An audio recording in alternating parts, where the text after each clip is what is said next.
የልዕለ ኃያሏ ሀገር አሜሪካ መሪ ፕሬዚዳንት ዶናልድ ትራምፕ በዚህ የመጨረሻ ዘመን የስልጣን ዘመናቸው የፕሬዚዳንትነት ዘመናቸው አንድ ወሳኝ ነገር አሳክተው ለማለፍ የፈለጉ ይመስላል።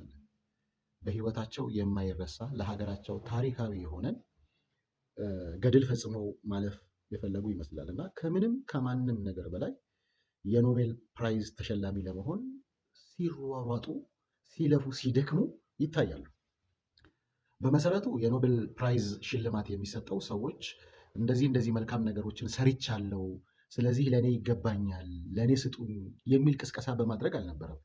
ራሱን የቻለ ኮሚቴ ያለው፣ ራሱን የቻለ የአሰራር ስርዓት አለው። በዛ የአሰራር ስርዓት መሰረት ጥቆማዎች ይቀርቡና በዛ ጥቆማ መሰረት ይገባል አይገባም የሚሉ የተለያዩ መስፈርቶችን ካለፈ በኋላ የዛ የኖቤል ፕራይዝ ሽልማት አዘጋጅ ኮሚቴው ኤኬሌ ነው ዲዘርቭ የሚያደርገው በዚህ ዓመት ብሎ ያንን ሽልማት ለዛ ለተመረጠው ሰው ለተመረጠችዋ ሴትዮ ይሰጣል ማለት ነው እውቅናውን። እና ከዚህ በተለየ ሁኔታ ዶናልድ ትራምፕ ግን እኔ ነኝ የኖቤል ፕራይዝ ሽልማት የሚገባኝ፣ ምክንያቱም በዓለም ላይ ሰላም እንዲሰፍን ኤኬሌና ኤኬሌ ሀገራትን አስታርቄያለሁ፣ ስለዚህ እኔ ነኝ የሚገባኝ እያሉ ሙጭጭ ብለዋል።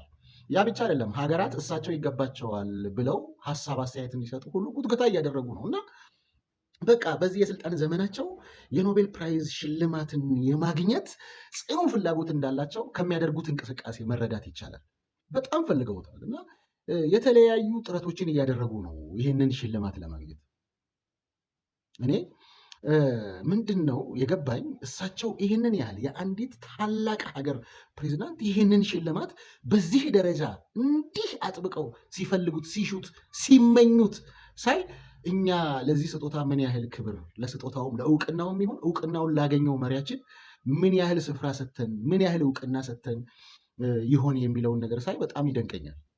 የአንድ ትልቅ ሀገር መሪ የኖቤል ፕራይዝ ሽልማትን በዚህ ያህል ከፈለጉ እኛ ደግሞ ሽልማቱንም አግኝተናል፣ የተሸለመውም የኛ ሰው ነው እና በአፍሪካ ደረጃ ሁለተኛው ሰው ነው የኛ መሪ ጠቅላይ ሚኒስትር ዶክተር አብይ አህመድ ይህንን ሽልማት ሲያገኙ ማለት ነው። እና ለዚህ ለሽልማቱም ሆነ ይሁን ለተሸለመው መሪያችን ራሱ ምን ያህል ቦታ ሰተነዋል ብዬ ሳስብ በጣም ነው የገረመኝ። እና እሳቸው ዶናልድ ትራምፕ በዚህ ደረጃ የፈለጉት ነገር እኛ ጋር ግን በዋዛ ጠቅላይ ሚኒስትራችን ባበረከተው አስተዋጽኦ ግን አግኝተዋል እና እድለኞች ነን ማለት ነው።